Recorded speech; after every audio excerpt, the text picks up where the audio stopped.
ఒకప్పుడు నిర్భయ, అభయ, ఇప్పుడు ఈ కలకత్తా రేప్ కేస్. ఇలాంటి ఏదో ఒక ఘటన జరిగినప్పుడల్లా అమ్మాయిల భవిష్యత్తు గురించి, వాళ్ల రక్షణ గురించి ఆందోళన చెందుతుంటాం, ధర్నాలు చేస్తాం. వీటిని రాజకీయ నాయకులు వాళ్ల స్వార్థాలకి వాడుకుంటే తర్వాత కొంతకాలానికి మనం మన బిజీ లైఫ్లో పడి అన్నీ మర్చిపోతుంటాం.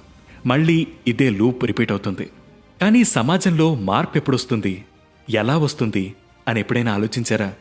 ఆడపిల్లకి స్వేచ్ఛ అంటే 24 గంటలు తన చుట్టూ మనుషుల్ని పెట్టి కాపలా కాయడం కాదు. నిజమైన స్వేచ్ఛని నేను అనుభవిస్తున్నాననే భావనను తనలో వచ్చేలా చేయడం, తాను అనుకున్నది స్వేచ్ఛగా చేసే రోజుని తీసుకురావడం. ఆడపిల్ల పుట్టాక ఎంత భయంతో, ఎంత బాధ్యతతో పెంచాలని అనుకుంటామో అబ్బాయిలని కూడా అంతే భయంతో, అంతే బాధ్యతను నేర్పిస్తూ పెంచాలని గుర్తుపెట్టుకోండి. పిల్లల మీద తల్లిదండ్రుల ప్రభావం ఎంత ఉంటుందో సొసైటీ ప్రభావం కూడా అంతే ఉంటుంది. మంచి చెడులు నేర్పవలసిన బాధ్యత తల్లిదండ్రులపైన, సమాజంపైన సరిసమానంగా ఉంటుంది. మీకు అబ్బాయి ఒక్కగానొక్క కొడుకు అయ్యుండొచ్చు, లేదా మీ ముద్దుల చిన్న కొడుకు అయ్యుండొచ్చు, లేదా మీ వంశోద్ధారకుడు కావచ్చు. కానీ తప్పు చేస్తే దండించడానికి మీకు మీ ప్రేమ అడ్డొచ్చిన రోజున మీరు పేరెంట్స్గా ఖచ్చితంగా ఫెయిల్ అయినట్టే.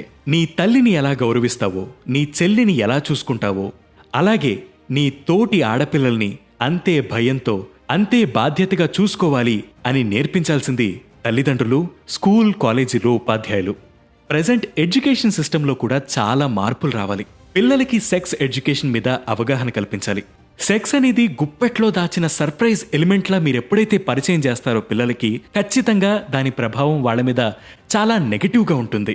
ప్రెజెంట్ సొసైటీలో సెక్స్ అనే పదం ఒక నార్మల్ థింగ్ అవ్వాలి. అరే, ఎల్కేజీ పిల్లల దగ్గర నుంచి అప్పుడే జ్ఞానం వస్తున్న పిల్లల దాకా ఆడపిల్లలకి సెపరేట్ క్లాస్ రూములు, మగపిల్లలకి సెపరేట్ క్లాస్ రూములు, ఆడపిల్లలతో అబ్బాయిలు మాట్లాడకూడదు, అబ్బాయిలతో ఆడపిల్లలు మాట్లాడకూడదు. ఇలా ఎప్పుడైతే ఆ డిస్క్రిమినేషన్ని స్కూల్ లెవెల్లో ఇంప్లిమెంట్ చేశారో అక్కడి నుంచే ఏదో తెలియని ఒక నెగటివ్ ఫీలింగ్ వాళ్లలో ఇంజెక్ట్ అయిపోతుంది.